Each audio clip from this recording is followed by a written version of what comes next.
Chapter 5, Buying Necessities.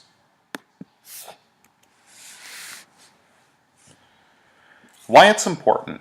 Should you buy a new or used car? How much do you spend on clothing? Where should you buy your groceries? Should you buy a house or just rent? This chapter will help you make wise consumer choices when buying necessities.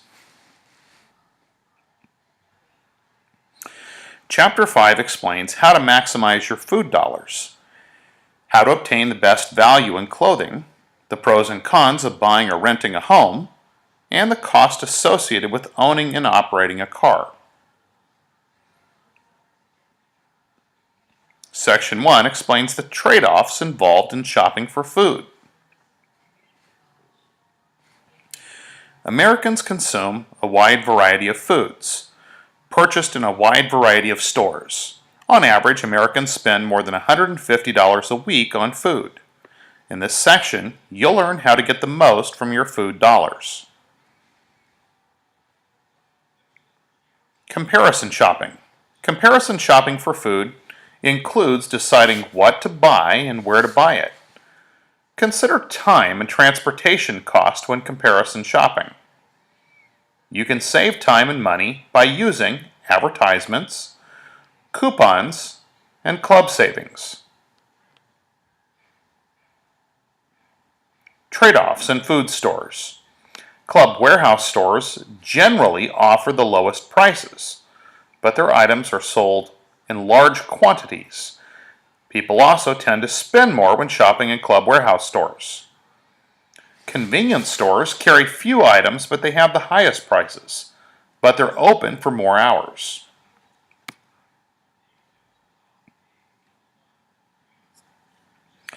Brand names are well known nationally or regionally. Some supermarkets or wholesale stores have their own store brands, and generic products have no brand name at all.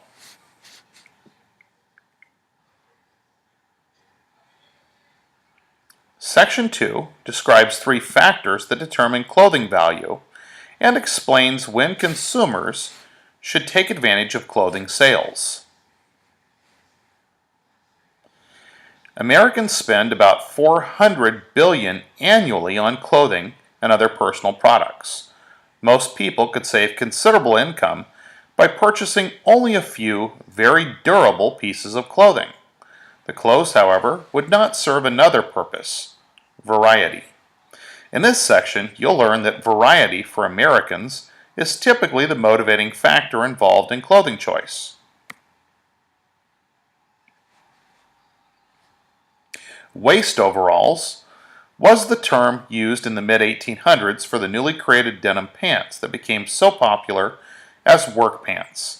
Today, jeans, a word that wasn't used for another 100 years, are more popular than ever. Why has this style of dress endured for so many years?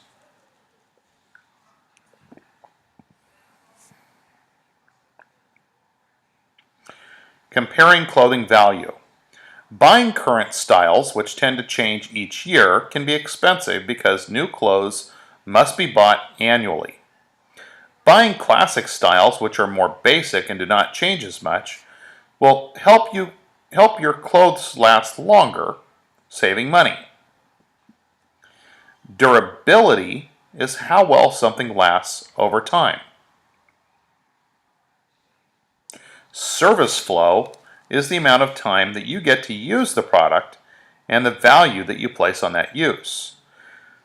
You should factor in the cost of care involved in the clothing that must be hand washed or dry cleaned versus machine washable.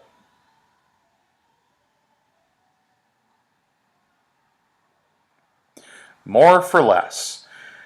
Clothing costs have decreased significantly over time. Clothing sales generally happen at the end of the season. Now, once again, if you're trying to stay on the cutting edge of what you're wearing, then end of the season sales are really kind of a difficult time because you're buying right at the end of the season. But if you tend to stick with more classic styles that change little from year to year, you can get good deals on clothes that'll still be pretty much in style the next year by buying, like I said, more classic styles. Bargain fanatics buy items just because they are on sale. If you buy an unnecessary item because it's on sale, you may not be saving money at all.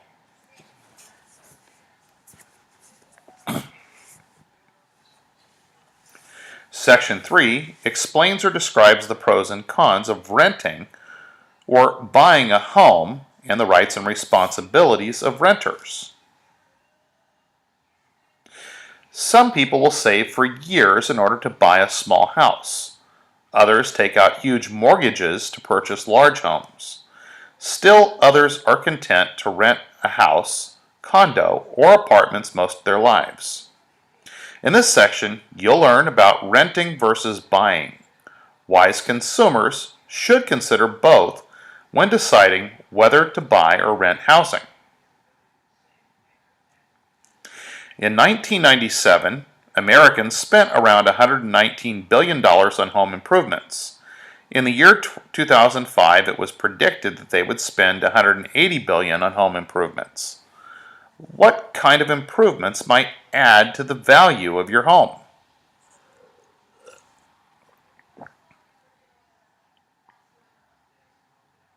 How much should you spend? Avoid spending more than you can afford. You will need cash for the down payment and closing cost. Be aware of points or interest fees that are paid to the lender.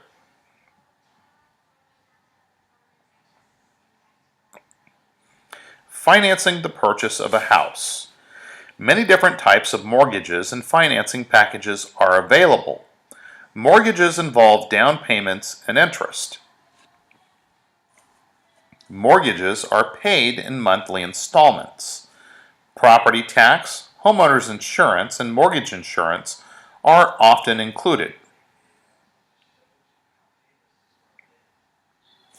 Renter rights and responsibilities. Renters usually sign a lease. Be aware of the clauses in your lease and read it carefully. Tenants have a right to use the property for the purpose stated in the lease and a right to privacy. Tenants must pay their rent on time, take care of the property, and notify the landlord if major repairs are needed.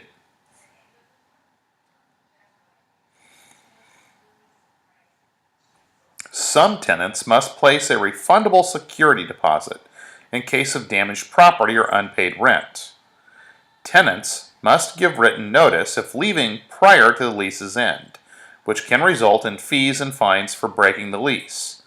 Landlords must provide minimum services and obey building and safety laws. Rent control laws limit the amount a landlord can charge in rent.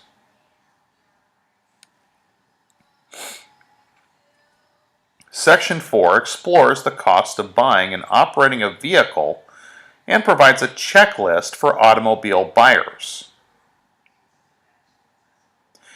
As with every decision in life, when you decide to buy a particular type of car, you are going to make a trade-off that involves an opportunity cost. 3 of the major trade-offs include the following. The smaller the engine, the less gas an automobile burns. This makes a car with a smaller engine less costly to operate, but the car will accelerate less quickly. Newer automobiles cost more, but they require fewer repairs than older ones.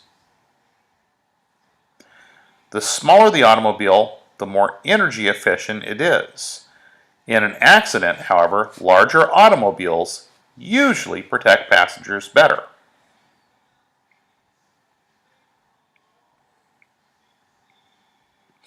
In 1925, the best-selling car in America was the Ford Model T. It sold for $660, which represented 7 months' wages for the average American. In 2001, the best-selling car in America was the Honda Accord. The suggested retail price for the Honda Accord was $23,350, or the equivalent of 6 months' wages for the average American worker.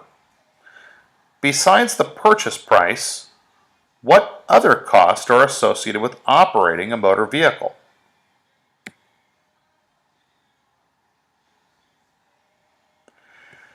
Buying and operating a vehicle.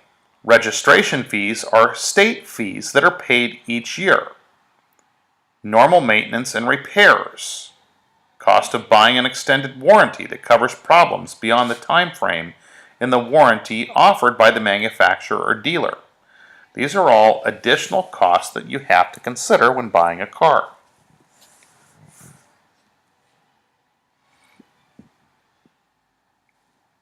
Depreciation or a decrease in the value of a car as it ages is something that should be considered. Some cars depreciate faster than others. Most states require liability insurance that covers both bodily injury and property damage. The cost of insurance varies based on age, sex, and driving history. And of course, if you're buying a new car or even a car that you're going to be financing, even if it's a used car, whoever's financing the car is most likely going to require you to carry full coverage insurance, which would mean you would have coverage for collision and comprehensive coverage. Liability insurance only covers damage done to another party in an accident. It doesn't cover your car. But if you have a newer car, or if you're financing a car, it's probably a good idea to carry full coverage insurance that would cover comprehensive claims, which would include maybe what we might consider accidents of God, things like a tree falling on your car, or flooding, or other ways it could be damaged in a natural disaster, as well as, of course, theft, vandalism, and of course you want to have coverage for collision in case you are at fault in an accident as well. You can get your own vehicle repaired.